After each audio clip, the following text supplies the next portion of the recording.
je m'habitue avec mon nouvel ami ici. Là, on n'a pas, vous n'avez pas ça, vous, mais il faut, vous savez, c'est ça. Il faut s'habituer à tout dans la vie. Alors bonjour, merci d'être là. Alors oui, on va parler pendant 50 minutes. Alors on va commencer à parler de notre livre, notre laïcité. Je vais expliquer la démarche et puis pourquoi j'ai écrit ce livre-là, qu'est-ce qui m'a inspiré à écrire ce livre. Après ça, je passerai la parole à Louis. Après ça, on va parler plus de laïcité. Bon, parce qu'on a encore besoin de parler de laïcité, n'est-ce pas? Voilà. Alors donc, alors la laïcité, c'est ça. Je suppose que je vous apprends. En tout cas, est-ce qu'on a encore des choses à apprendre, hein? On a l'impression qu'on en parle depuis maintenant longtemps. On en débat depuis des années. On pourrait croire que le dialogue a enfin abouti, puisqu'on a maintenant une loi qui s'appelle la loi sur la laïcité de l'État. Pourtant, les attaques contre la loi sont de plus en plus démesurées les unes que les autres. Hein. Plus ça va et plus ils en inventent des termes. Les partisans de la laïcité sont diabolisés, moqués aussi. Je ne sais pas si vous avez suivi cette histoire avec la juge Nicole Duval-Essler, je pense que j'en viendrai plus tard là-dessus, qui entendait la demande de suspendre. Vous savez, là, il y a la demande pour faire invalider la loi, mais avant ça, on demande de la suspendre, enfin de suspendre certains articles de la loi, et donc il y a eu un jugement là-dessus en décembre dernier, et puis Nicole Duval-Essler, eh bien, en fait, ce qu'elle disait là, c'est que, enfin, elle mettait dans la balance le préjudice des professeurs avec le fait qu'on souffre d'allergie visuelle. Voilà, voilà donc... Donc la loi serait raciste, discriminatoire, sexiste. On a même dit que c'était du nettoyage ethnique. Mais c'est peut-être pas fini. Qui sait? Alors comment expliquer un tel détournement du sens des mots? Pourtant, j'ai l'impression qu'on s'entend sur les termes. Il n'y a personne qui est venu dire les principes de la loi, c'est pas bien, l'égalité, tout ça. En tout cas, il n'y a personne qui met ça en cause. Hein. Mais maintenant, dès que ça s'applique, alors là, ça ne marche plus, ça devient raciste et tout ça. Donc la séparation de l'État et des religions, la neutralité religieuse de l'État, l'égalité de tous les citoyens et citoyennes, la liberté de conscience et la liberté de religion, c'est les principes qui ont été énoncés pour définir la laïcité de l'État dans la loi sur la laïcité de l'État qu'on appelle loi 21, qu'on ne devrait pas appeler loi 21, c'est le projet de loi qui était 21. Bon, mais ces principes n'ont pas soulevé l'ire des opposants à ce projet de loi. Même les plus farouches, j'ai l'impression de ces détracteurs, semblaient s'accorder sur les mots, sur ces mots-là. Alors comment on peut expliquer cette déferlante d'attaques? Comment se fait-il qu'on puisse s'accorder sur les principes et être à ce point en désaccord sur les actions? Alors j'essayerai d'expliquer un peu plus loin. Là, je pose des questions. J'essayerai quand même d'apporter des réponses plus loin. Comment on a changé comme ça le sens des mots? Comment, par exemple, parler du voile islamique comme d'une liberté? Alors, c'est un peu difficile pour moi, en tout cas, je trouve ça assez spécial. Vous savez, dans les pays arabes, ce n'est pas les islamistes qui parlent de liberté. Al-Hurriya, je ne sais pas, je n'ai pas vu beaucoup d'islamistes parler, c'est les poètes, les écrivains, les gens qui sont, qui défendent les droits humains, mais j'ai rarement vu des intégristes parler de liberté. Pour le voile, je le raconte ici aussi. Dans mon école secondaire, je ne vais pas raconter tout ça là, mais en tout cas, il n'y en avait pas. Quand j'étais, vous savez, ça a commencé les femmes ont commencé à se voiler avec l'arrivée des frères musulmans, enfin, le discours des frères musulmans chez moi en Tunisie dans les années 83. Et puis quand j'étais au secondaire en 83, il y en avait quelques-unes de filles dans la classe, moi j'en avais une en deuxième année, et puis elle nous faisait peur. Hein, voilà. Moi je me rappelle qu'elle me disait que si on ne mettait pas le voile, on était pour être suspendu par les lèvres. Alors apparemment c'est par en tout cas, apparemment c'est pas la version classique, elle a inventé, elle a innové un petit peu. Mais bon, c'est l'impression que ça m'a donné. Alors jamais on m'a dit tu es libre de porter le voile, c'est ta liberté, c'est la façon de s'épanouir. Hein. Alors, c'était plutôt une obligation accompagnée d'une série d'interdictions. Bon, mais puis il n'y a pas que dans les pays arabes. Il ne faut pas penser qu'ici, les femmes qui, à part, alors il y a il y a celles qui font de la publicité, hein, mais il ne faut pas penser que ici, les femmes qui portent le voile sont libres. Par exemple, en septembre dernier, lorsque les médias nous apprenaient que il y a beaucoup d'enseignantes qui n'ont pas voulu retirer leur voile, mais il y en a quand même deux. Hein, on a entendu, les médias ont rapporté cette histoire, il y en a peut-être d'autres, hein, mais en tout cas, les journaux nous ont parlé de deux enseignantes qui avaient enlevé leur voile pour enseigner. Voilà, donc, qui avaient qui avaient accepté les conditions de l'emploi. Eh bien, le message de Adil Sharkawi, vous savez qui c'est, alors sur sa page Facebook, il a dit, alors c'est ça, il y avait le message suivant. Ah non, c'était pas deux étudiants, c'était 4 enseignants. Alors donc voilà ce qu'il disait: craignez Allah Azza wa Jalla et sachez que cette vie ici-bas ne dure qu'une heure et qu'elle n'est qu'un test, qu'un passage pour la vie éternelle. Bref, je vous raconte, j'arrête, c'est trop long et puis c'est trop plate là, mais c'était des menaces qu'il lançait à ces femmes-là. Hein. Alors que dire de plus de la pression exercée aussi sur les femmes ici au Québec? Disons que c'est pas facile, quand on est une femme voilée au Québec, de décider d'enlever son voile. C'est malheureux. Hein. Alors peut-on vraiment croire que c'est une liberté? Hein? Quelle ironie que ce soit l'argument suprême pour contrer une éventuelle laïcité de l'État.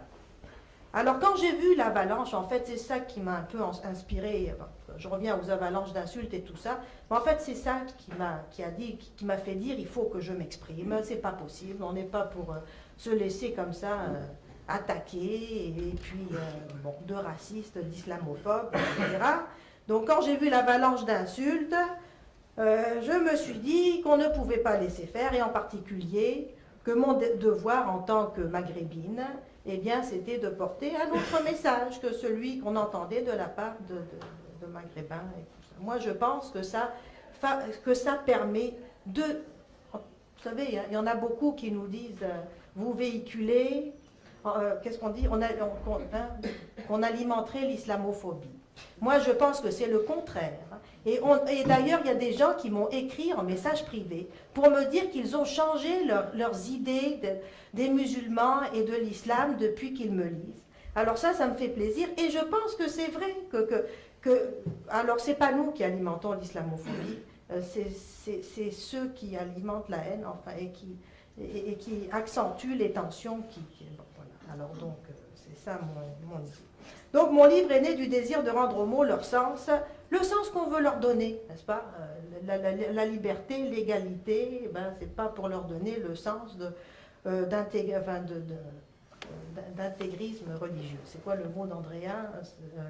Endoctrinement. On ne veut pas aller dans le sens de l'endoctrinement, mais dans le sens de l'émancipation. En tant que société, il faut savoir quel sens on veut donner aux mots quand même. Bon, mais également, je voulais faire ressortir la laïcité comme évidence dans une société libre et démocratique. Alors, les opposants justifient en quelques mots le choix d'une politique d'inaction et de laisser-faire en matière religieuse. Comment ça... Moi, j'ai oublié son nom.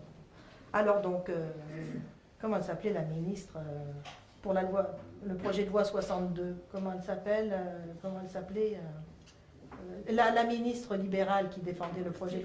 Stéphanie, moi j'ai dans la tête Stéphanie Vallée. Vous vous rappelez la ritournelle, la cassette?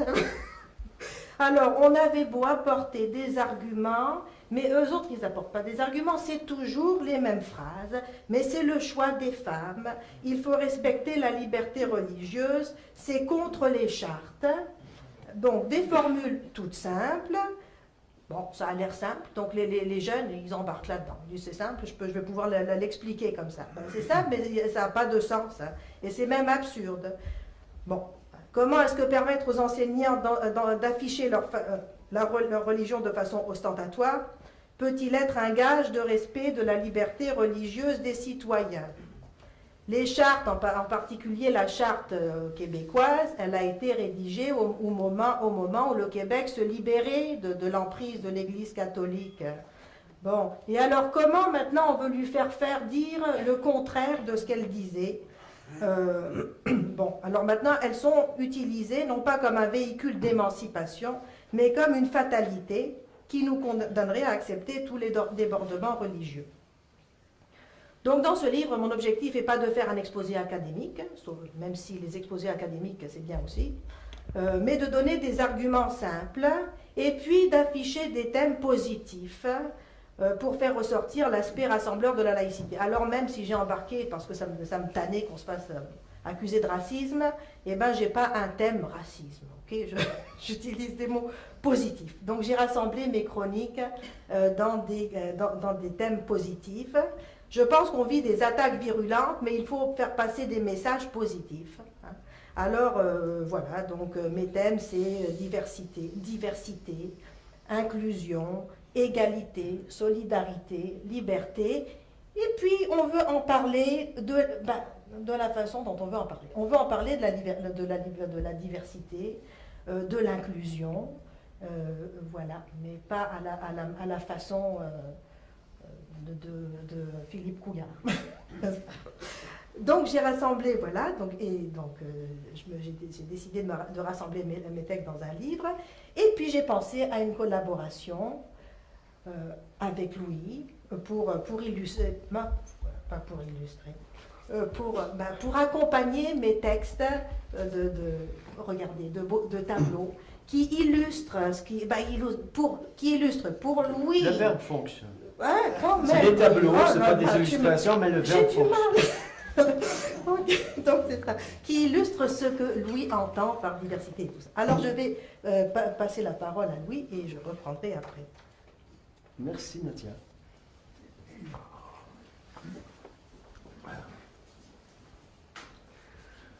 Nadia, je l'ai rencontrée à travers ses textes dans la presse. J'ai lu, le premier texte que j'ai lu,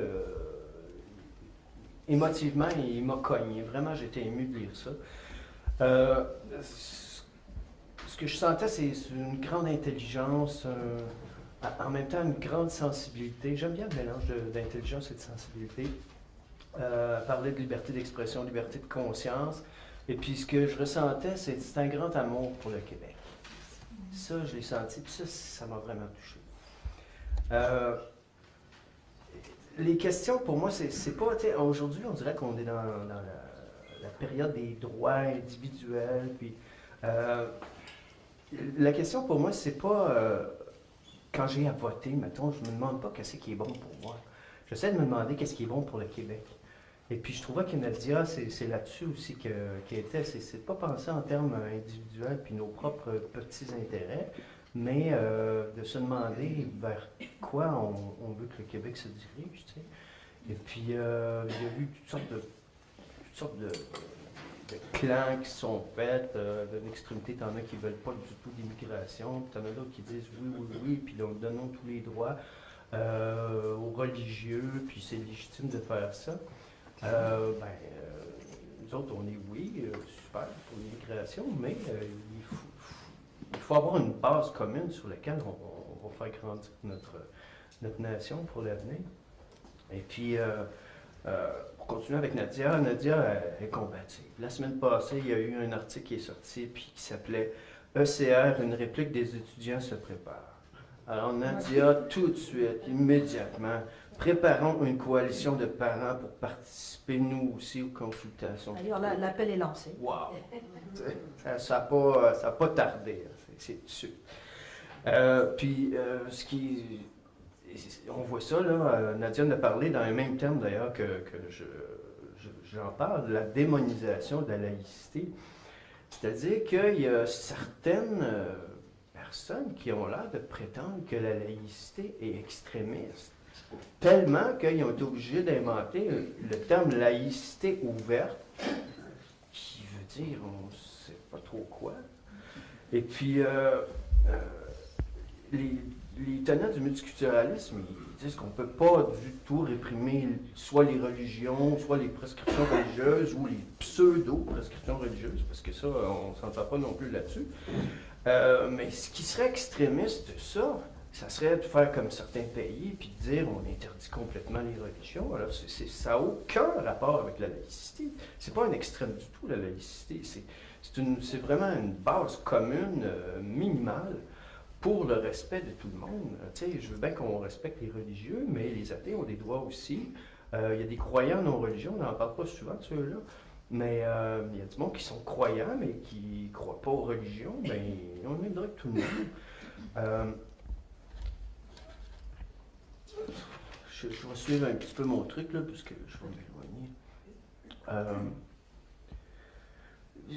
Moi, je trouve ça, quand je vois, à l'époque, Couillard, ça arrivait souvent, là, c'est un soulagement qu'il soit plus là. Quand je voyais des religieux, main dans la main avec des politiciens, moi, je capote. Moi, ça m'insécurise, j'ai peur de ça, tu sais. Ils n'ont pas d'affaires ensemble. C'était peur. Puis, je me suis impliqué dans des groupes laïques, puis j'ai rencontré toutes sortes de monde dans des groupes laïques.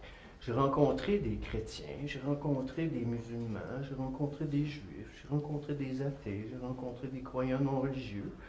Puis, on s'entend tous très bien, on a zéro problème, tout simplement parce que la laïcité, c'est ce qu'on a tout en commun, c'est la base commune de tout le monde.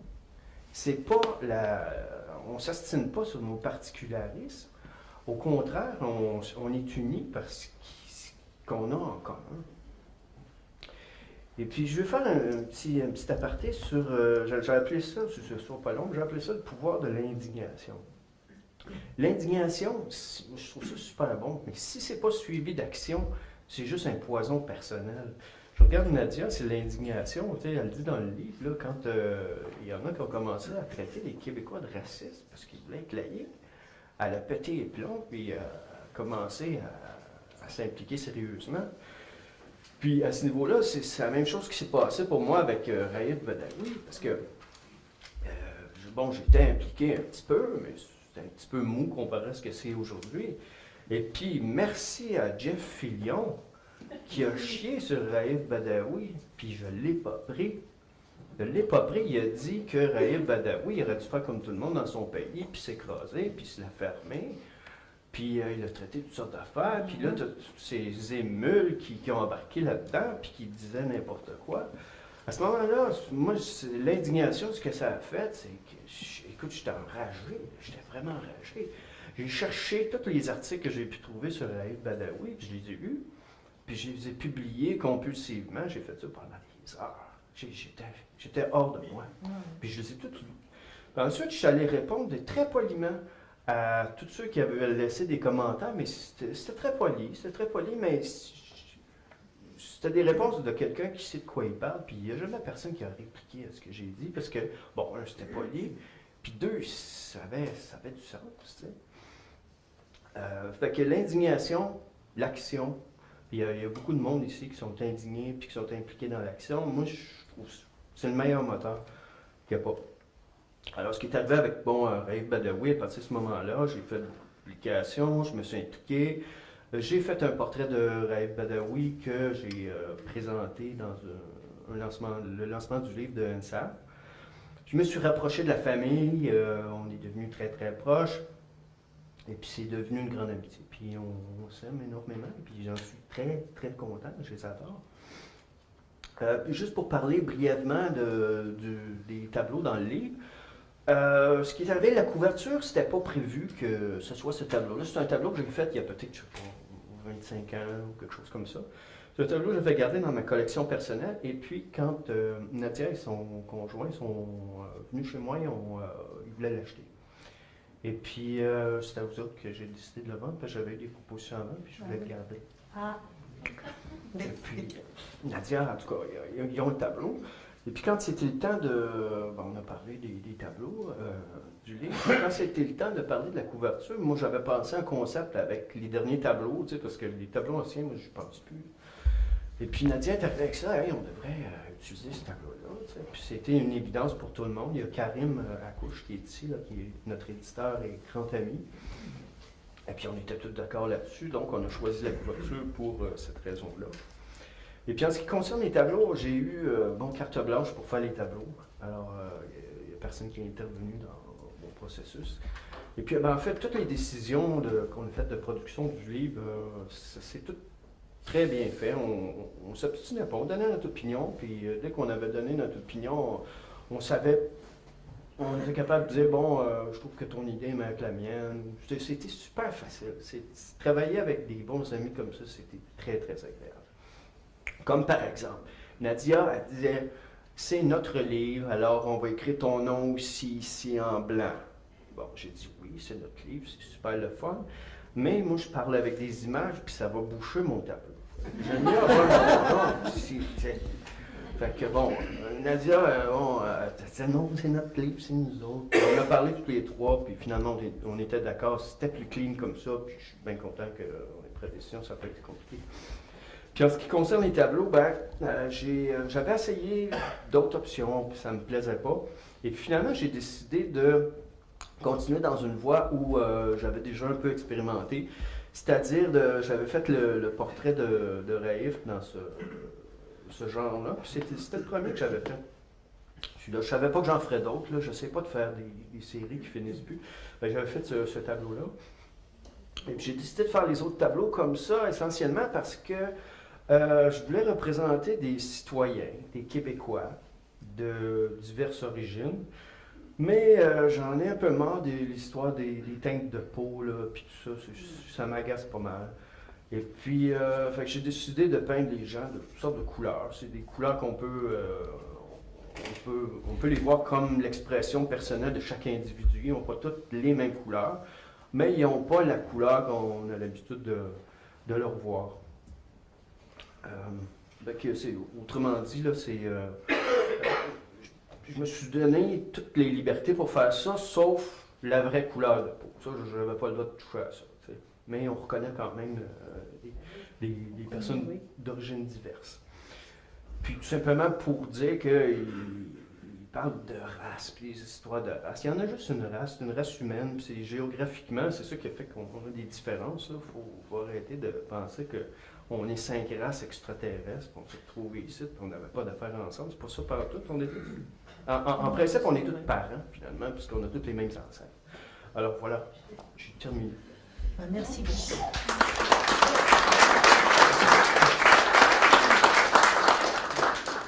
Merci beaucoup, Louis, et puis merci d'avoir rappelé que Karim est ici. Tu sais, moi, j'ai mon ami ici à gérer, et puis j'ai mon heure. Alors, des fois, j'oublie des choses, il ne faut pas m'en vouloir.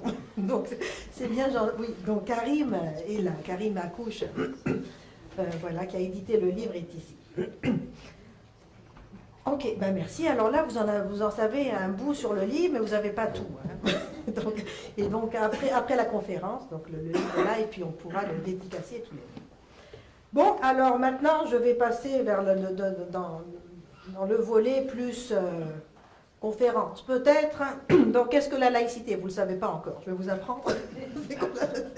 Bon, alors écoutez, ce que je vais faire, comme je vous dis au début, là, il y a un malentendu. Hein, fait qu'on s'entend en tout cas, on est d'accord sur les principes, mais on n'est pas d'accord du tout. Alors qu'est-ce qui génère ce malentendu-là? Alors je vais essayer de comprendre, en tout cas d'expliquer la source du malentendu. Après ça, je vais un peu parler de la loi 21, que je ne devrais pas appeler la loi 21, mais en tout cas rappeler ce qu'elle fait. Quelques attaques typiques contre la loi 21, comment on y répond. Et peut-être ensuite finir en parlant des recours en justice, parce qu'en fait, quand on parle d'avenir de la laïcité, on va prendre l'avenir à court terme et puis on va peut-être voir ce qui se passe en cours. Voilà. Alors, qu'est-ce que la laïcité? Je ne prétends pas vous apprendre ce que c'est que la laïcité, mais de toute façon, c'est toujours utile de se remettre les concepts en tête et tout ça, parce qu'on est attaqué. La laïcité, c'est discriminatoire, la laïcité, c'est sexiste, et la laïcité, voilà, non. Alors donc, rappelons-nous ce que c'est pas ça. Okay. Donc, c'est pas une religion non plus. Alors c'est quoi? C'est un mode d'organisation de la société fondé sur la séparation des religions avec l'État. Hein. Comme a dit Louis, c'est le meilleur moyen qu'on a trouvé pour assurer la paix dans des sociétés qui sont devenues de plus en plus diversifiées et plurireligieuses. Donc la laïcité garantit la liberté de religion, mais tout en empêchant que les religions et le pouvoir d'influencer sur les affaires de la nation.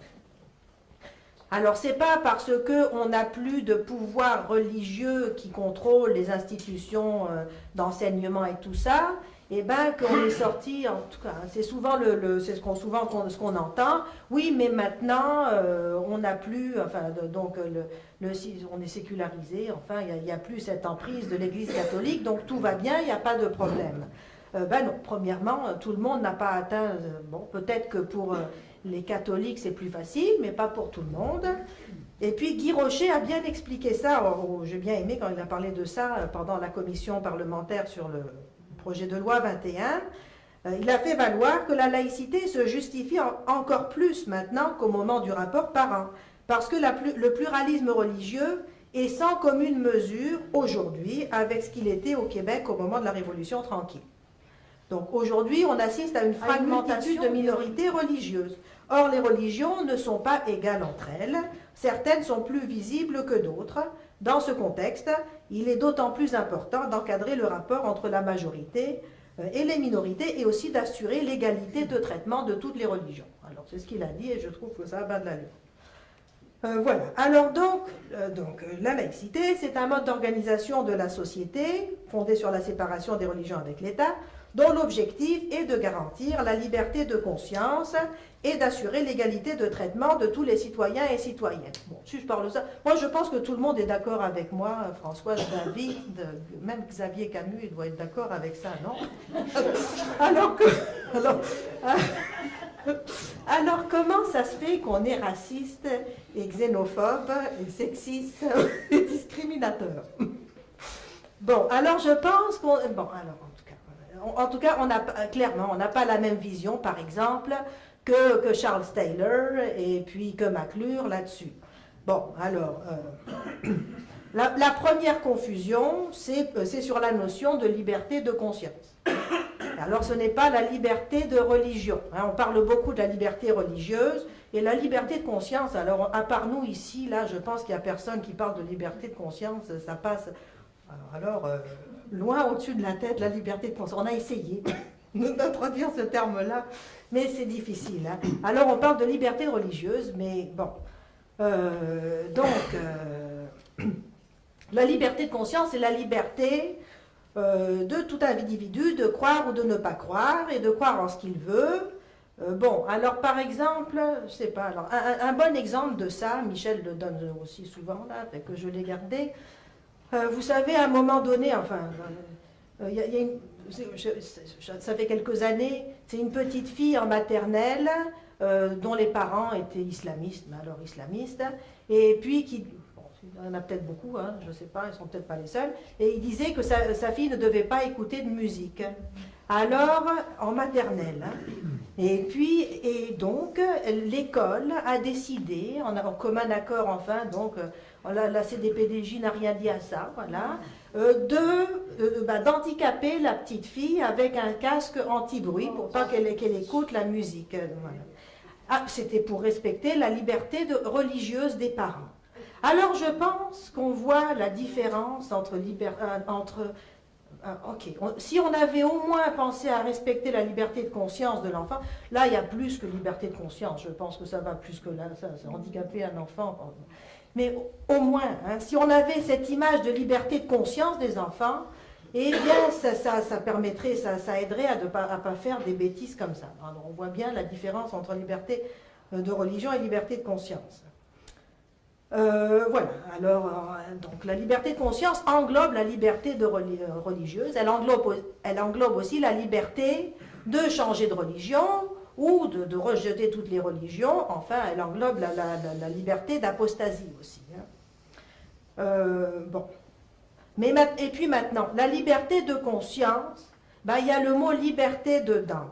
Alors, eh bien, quand on est en état d'endoctrinement, il n'y a pas de liberté. Et donc, elle ne s'exerce qu'en situation d'émancipation, en dehors de tout endoctrinement. Les citoyens ne sont libres que s'ils sont en mesure de faire leur propre choix en matière spirituelle. Voilà. Alors donc, un État laïque, il est émancipateur. C'est Henri Peña-Ruiz. J'ai bien aimé quand il a donné sa conférence à Montréal il y a quelques années. Hein, c'est comme ça qu'il répondait à Van Stock, là aussi, hein, qui lui disait, mais la laïcité est émancipatrice. Et bien c'est ça, c'est pour ça qu'on ne se comprend pas, on se comprend pas. Donc oui, parce que sinon, on ne peut pas parler de liberté en dehors d'un cadre d'émancipation. Donc un État laïque est émancipateur et favorise, par le savoir et la connaissance, l'autonomie de jugement. Pour être libre, il faut pouvoir exercer son autonomie de jugement, son sens critique. Et donc c'est la prémisse essentielle à la liberté de conscience. Alors pour moi, c'est ici que réside le plus grand désaccord avec les partisans d'une laïcité ouverte, en tout cas, dite ouverte. Ouverte à quoi on demande, en tout cas. Alors, en tout cas, j'ai un texte ici où je réponds à Jocelyn McClure là-dedans. C'est ça. Jocelyn McClure, à un moment donné, il nous a lancé c'est bien, c'est fait. En tout cas, là, il nous a dit alors, là, les défenseurs, c'est quoi vos bases théoriques? C'est quoi Ok, alors je lui dis, vous voulez connaître nos bases théoriques? Alors j'y ai pensé. J'ai lu son livre, et puis je me suis dit, c'est quoi qui nous différencie tant que ça? Moi, je pense que c'est ça. Dans leur livre Laïcité et liberté de conscience, en 2010, Charles Taylor et Jocelyn McClure nous expliquent qu'un État qui se donnerait pour mission de favoriser l'émancipation des citoyens irait à l'encontre de la liberté de conscience. Alors pour lui, un État émancipateur et un État qui va à l'encontre de la liberté de conscience. Bon, lisez le livre, c'est ça que ça dit. Ok, c'est ça. Alors, donc pour moi, ça n'a pas de sens. Donc je l'explique dans un texte ici. Qu'est-ce que la liberté en dehors d'un contexte d'émancipation? Pas de liberté, je l'ai déjà dit, je ne vais pas me répéter. Voilà. En particulier, la laïcité est une condition première à l'émancipation des femmes. Alors, toutes les religions, ou la plupart, en tout cas, si vous en connaissez une, qui n'est pas comme ça, vous me le direz, là, mais toutes à peu près, là, réservent un statut inférieur aux femmes. Alors, tant que des règles religieuses peuvent s'immiscer dans la gestion de l'État, les femmes ne sont pas à l'abri de recul dans leurs droits. Donc, la laïcité, ce n'est pas la seule condition, mais c'est une condition essentielle à l'égalité entre les femmes et les hommes. Voilà. Alors, un autre élément sur lequel on n'est pas d'accord avec le modèle libéral pluraliste, je pense que c'est eux qui disent ça, qui donnent ce mot-là à leur... Donc, de la laïcité qui est défendue par Taylor et McClure, eh bien, c'est qu'en dehors d'un cadre minimal, toutes les valeurs morales et conceptions de la vie bonne, là aussi, il nous en a parlé de la vie bonne, Van Stock, la vie bonne. Alors, donc, chacun devrait avoir, en tout cas, les conceptions de la vie bonne, apparemment, doivent être également admises. Okay? Donc, en fait, c'est la vision du relativisme culturel, mal compris, versus l'universalité des droits. Hein. Sauf que l'égalité, non, en tout cas, n'est pas égale à la non-égalité. L'émancipation, c'est pas égal à la soumission. Et puis quand on dit que l'État doit être neutre, il doit être neutre en matière religieuse, il ne doit pas être neutre en matière de valeurs. L'école n'est pas neutre en matière de valeurs à transmettre aux enfants. Voilà, donc c'est ça. Mais là c'est ça, on est un peu mêlé là-dedans. Il doit être neutre, mais oui, mais on doit quand même, on doit faire la promotion de l'égalité et de la liberté et de l'autonomie de jugement. Voilà, et puis c'est faux de prétendre que tout se vaut. Le monde s'est doté d'une déclaration universelle des droits de l'homme. Et ça n'a pas été imposé par l'Occident au monde, c'est pas vrai. Donc les droits à l'égalité, les droits à la sécurité, à l'intégrité physique et mentale, les droits à l'éducation, ce sont des revendications des citoyens partout dans le monde. Comment elle s'appelle? Osier Glacier, qui est professeur à Bishop, elle a une belle conférence qui explique ça qu'au Maroc, eh bien, le désir de droits humains, c'est venu par les citoyens. C'est les citoyens qui ont forcé les pouvoirs publics à adopter en tout cas, des mesures pour l'égalité. Donc, c'est pas vrai, c'est pas imposé par l'Occident, donc c'est pas comme ça. C'est pas l'homme blanc de 55 ans qui a imposé ça. Peut-être que c'est toi qui as imposé ça. Si. Bon. Donc, alors, ce discours empreint de relativisme culturel, mais il n'est pas banal en fait. Il fragilise les acquis sociaux en matière d'égalité et a pour effet de créer des catégories de citoyens et surtout de femmes. Alors celles qui ont accès à l'égalité, puis les autres qui ont des valeurs autres, voilà, qui ont une autre idée de la vie bonne. Et le fondamentalisme religieux qui est bien implanté dans certaines communautés et encouragé par l'approche du multiculturalisme canadien, eh ben, exerce une pression importante sur ces communautés et ce sont souvent les femmes et les enfants qui en font les frais. Bon, alors donc, on a entendu des histoires de crimes d'honneur, de mariages forcés, de contrôle excessif de la part de familles. Ben, ça filtre dans les médias. Il y a l'histoire de la famille Chafia, mais il n'y a pas que ça. Hein, il y a d'autres histoires. Bon. Donc, mais ça, c'est que la pointe de l'iceberg qui cache la réalité de la montée de l'intégrisme religieux. Et pas juste ailleurs, aussi au Québec et au Canada. D'ailleurs, j'ai un livre, un article, je vais avoir un chapitre là-dessus, un article là-dessus dans le prochain numéro de la revue Argument, dont je vous, voilà, en tout cas, Patrick Moreau qui est ici a bien voulu me le corriger. Et donc, bon, c'est vrai, on a l'impression qu'il n'y a pas grand-chose, mais quand on prend la peine d'y penser, vous allez voir, il y a plein de choses à dire sur la montée de l'intégrisme. Mon chapitre, il s'appelle « Femmes musulmanes et intégrisme islamiste » ou quelque chose comme ça. Hein, voilà. Alors, il y a de quoi dire, hein, quand même. Voilà. Je vous le dis. Alors donc ça fragilise, et donc cette vision de relativisme culturel, là, ça fait que fragiliser des communautés qui sont déjà fragilisées par l'intégrisme religieux, et ça fragilise les droits des femmes et les enfants, hein, auxquels on ne pense pas tellement, hein, on n'y pense tellement pas qu'on est prêt à leur mettre un casque, mais ça c'est extrême, mais quand même, pensez qu'on en est arrivé là. Alors, un autre désaccord important, c'est celui de la neutralité, évidemment.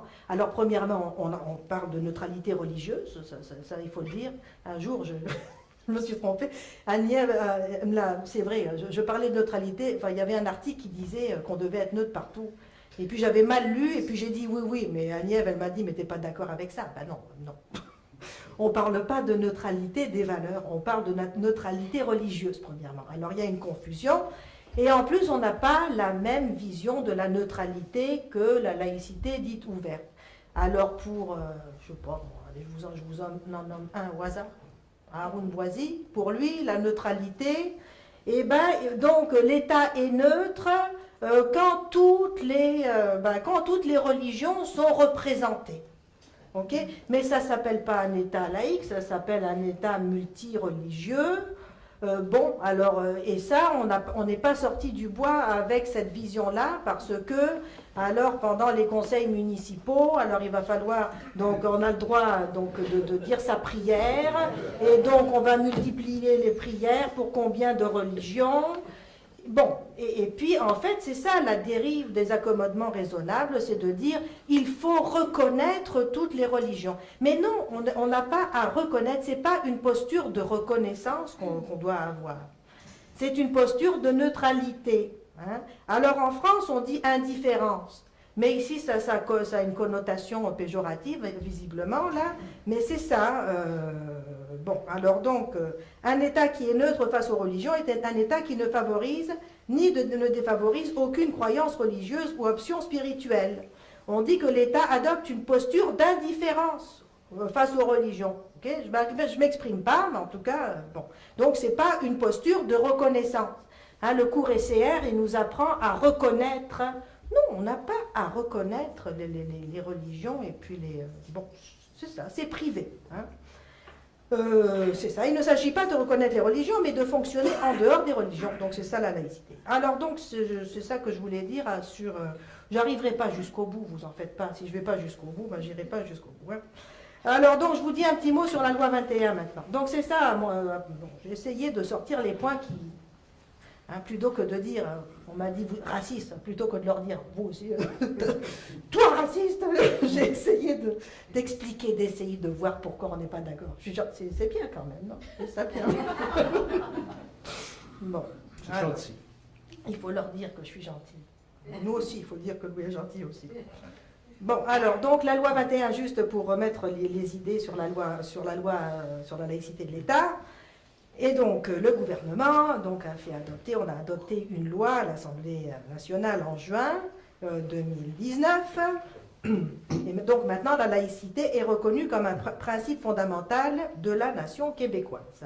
Donc, c'est proclamé dès le premier article de la loi que l'État du Québec est laïque. Et puis, en plus, la Charte des droits et libertés de la personne a été modifiée. Et puis, maintenant, on affirme que les libertés...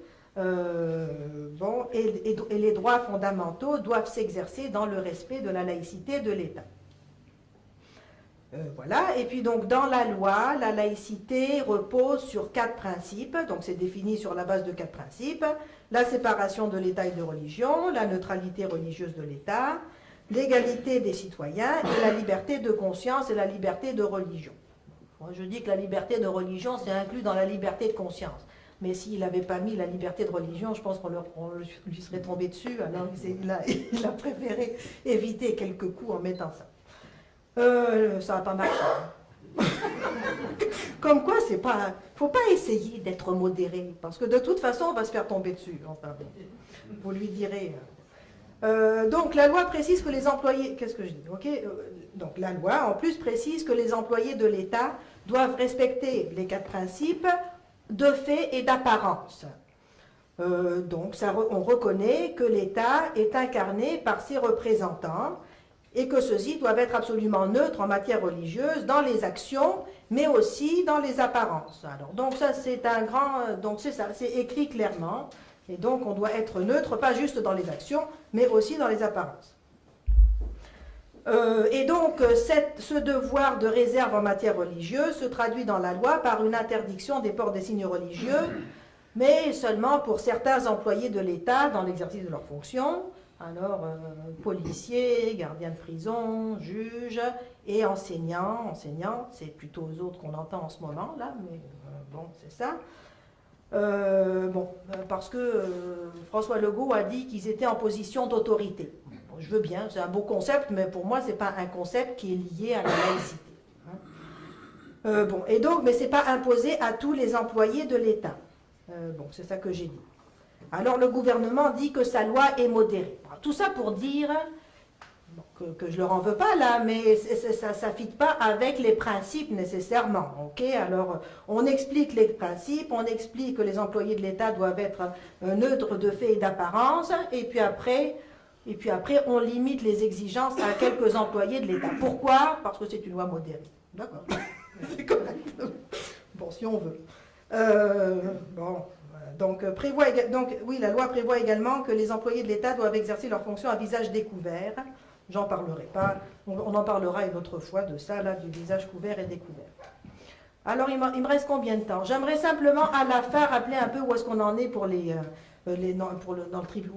jugements des tribunaux, là. Alors, je ne sais pas si je vais avoir le temps. Quelques attaques typiques contre la loi 21. Est-ce que vous voulez qu'on joue? On peut jouer, puis vous allez me répondre. On fait ça? On ne va pas jouer, je vais vous donner mes réponses tout de suite. Alors, par son interdiction des signes religieux, la loi 21 est discriminatoire. Alors, ma réponse, à moi, c'est au contraire permettre le port des signes religieux aux représentants de l'État, qui est discriminatoire à l'égard des non-croyants ou de tout citoyen qui ne partage pas les mêmes convictions spirituelles. Alors, dans son jugement qui concernait la prière municipale à la ville de Saguenay, dont Daniel pourrait nous parler ici, la Cour suprême a statué qu'il était discriminatoire à l'encontre des citoyens qu'un représentant de l'État professe, adopte ou favorise une croyance à l'exclusion des autres. Alors ça, c'est l'alinéa 84 du jugement. Or, un fonctionnaire de l'État qui porte un signe religieux, eh ben, il affiche un favoritisme religieux, hein, n'est-ce pas, et contrevient ainsi à l'obligation de neutralité religieuse. Bon. Là, je voulais vulgariser, je pourrais le lire, mais c'est ça que ça dit. Hein, bon, donc, bon. Un représentant de l'État ne doit pas adopter ou favoriser une croyance religieuse à l'exclusion des autres. Bon, alors quand on affiche sa religion, eh ben, on affiche une préférence religieuse. Alors la Cour suprême, elle a déjà statué là-dessus. Alors, la liberté religieuse est un droit fondamental, on ne peut pas limiter une liberté fondamentale. Alors, ma réponse, oui, on peut. Ben, j'ai fait ça beaucoup, hein. J'ai fait des devoirs de philo. C'est pas Agnès qui m'a donné les devoirs de philo, mais je me suis posé des devoirs de philo et je me suis dit, je vais y répondre. Alors, si on peut limiter les libertés fondamentales, aucune liberté n'est absolue. L'article 9.1 de la Charte québécoise stipule que les libertés et droits fondamentaux s'exercent dans le respect des valeurs démocratiques, de l'ordre public et du bien-être général des citoyens du Québec. La loi peut, à cet égard, en fixer la portée et en aménager l'exercice. Et donc les libertés peuvent être circonscrites et il appartient à un État qui est élu démocratiquement d'en déterminer les contours pour l'intérêt général. Tu me donnes combien comme note? Ça dépend de la question que j'ai posée. L'interdiction des signes religieux brime la liberté de religion. Ben, on n'interdit pas les signes religieux ici, là. Hein. Seulement l'affichage des signes religieux aux employés des services publics pendant l'exercice de leurs fonctions. Bon. Vous en voulez d'autres, hein? Ok. Bon, bref, regardez, là, c'est ça, là, quand on dit, ils nous disent souvent, je l'ai dit ça en commission parlementaire aussi, c'est dans la tête qui compte, c'est pas ce qu'il y a sur la tête. Hein, on nous dit souvent ça, là. C'est ce qu'il y a dans la tête, c'est pas ce qu'il y a sur la tête. Mais ce qu'il y a dans la tête, on ne contrôle pas ce qu'il y a. C'est ça la liberté de conscience. Vous pouvez avoir ce que vous voulez dans la tête, ça ne nous concerne pas. Ce qu'il y a sur la tête, par contre, c'est un affichage, bon, et puis c'est limité. En fait, c'est une limitation à la liberté d'expression, plus que ce n'est pas une limitation à la liberté de religion. C'est la liberté d'expression. Bon, les enseignants ne sont pas en position d'autorité coercitive, mais de toute façon, la laïcité, bon, bref. Alors, on termine par la discrimination, parce que discrimination, on l'entend 10 fois par jour, non? Ok. Alors, la loi 21 est discriminatoire, car ce sont les femmes qui sont majoritairement touchées par l'interdiction des signes religieux. Alors, tout d'abord, il est faux d'affirmer que la loi s'applique principalement aux femmes. En effet, l'interdiction des signes religieux vise les enseignants, qui sont majoritairement des femmes, les enseignants aussi, mais également les policiers, juges, avocats, notaires, qui sont majoritairement des femmes, des hommes, pardon. Ainsi, l'interdiction touche également les hommes qui portent la kippa, le turban sikh, le col romain dans les fonctions visées. Par ailleurs, s'agissant du voile islamique, c'est une pratique qui relève d'une interprétation de l'islam qui impose à la femme seulement de se couvrir en présence d'hommes. Alors, permettre aux enseignants de le porter, c'est permettre une propagande pour une pratique sexiste et discriminatoire. Or, lutter contre la discrimination n'est pas de la discrimination, c'est exactement le rôle de l'État. Voilà, donc tu me donneras ma note là-dessus, mes chers philosophes. Voilà, donc c'est ce que j'avais à dire. Maintenant, peut-être qu'on pourrait juste raconter ce qui se passe un peu aux tribunaux pour l'instant, et puis je vais vous laisser après ça poser vos questions. Alors, donc, on n'en est pas. Pourquoi on parle encore de laïcité? Parce qu'on n'en est pas encore. Donc, on a une loi, mais on n'est pas encore sorti du bois. Donc, elle est. Donc, il y a des gens. Donc, il y a des poursuites contre la loi. Alors, je vous rappelle que les plaignants donc contre la loi donc, on a Ishraq Nour al-Haq, étudiante en pédagogie qui porte le voile, étudiante Vous savez combien ça j'ai mis ça sur ma page Facebook parce qu'on vient d'avoir un choc, Michel Sirois et moi, on vient d'apprendre combien coûte de se présenter comme ça, comme partie prenante dans un procès. Alors ça coûte à peu près 500 000 $. Ok. Alors voilà. Bon, Daniel vient de nous dire que juste pour les frais, d'envoi et tout ça, ça coûte à peu près 150 000 $. Alors donc, Ishraq Nour al-Haq, étudiante en pédagogie qui porte le voile, elle donc voilà, elle a tout cet argent-là. Le Conseil national des musulmans canadiens, l'Association canadienne des libertés civiles. Donc ça c'est et puis donc en attendant que ça soit jugé sur le fond, donc ces gens-là demandent de suspendre 2 articles de la loi. Celui qui interdit à certains employés de l'État de porter des signes, donc c'est ça. Donc ils veulent tout de suite maintenant suspendre 2 articles. Celui qui parle des signes religieux au travail et aussi celui qui porte sur le visage découvert. Parce que je vous rappelle que le Conseil national des musulmans canadiens, il portait déjà plainte contre la loi 62, vous savez, là, de Stéphanie Ballet, justement, qui était rien, mais absolument rien, mais où il y avait une interdiction, une exigence de visage découvert, voilà, pour l'offre et la réception de services. Alors, il continue, donc même ça, c'est ça. Donc, comme quoi, ça ne sert à rien d'être modéré. Ok. Donc, ces gens-là ont perdu pour leur recours, demande de suspension, en Cour supérieure du Québec, en juillet. Donc, ils ont perdu en juillet. C'est le juge Hiergaud qui avait jugé ça. Et puis, ils viennent de perdre aussi en appel en décembre. Alors là, on a eu une mobilisation citoyenne qui a fait en sorte que... écoutez, on n'a pas de preuves, mais sincèrement, je pense que Frédéric Bastien et puis toutes les plaintes qui ont été faites contre la juge Nicole Duval-Essler a été pour quelque chose. Donc je vous rappelle, il y avait 3 juges qui ont jugé. Il y avait la juge Nicole Duval-Essler, Dominique Bélanger et le juge Mainville.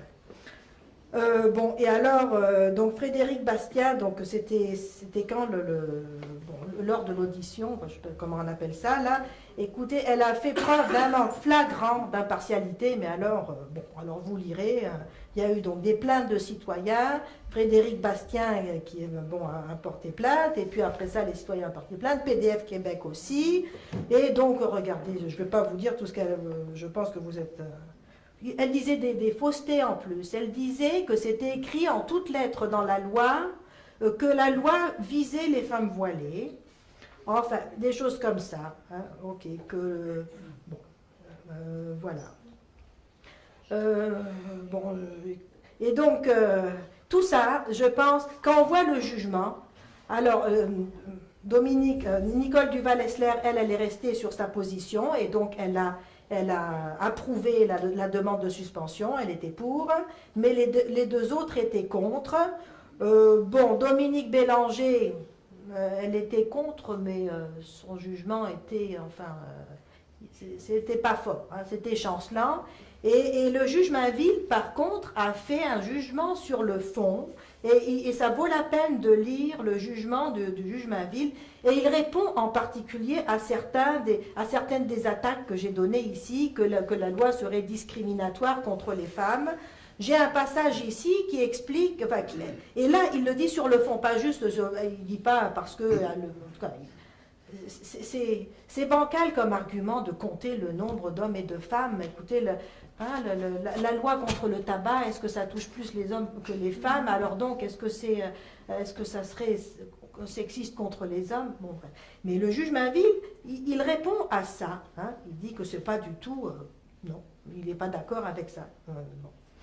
Maintenant, qu'est-ce qui se passe là? Alors donc ils ont perdu, mais ils ont encore des sous. Alors ils ont encore des sous.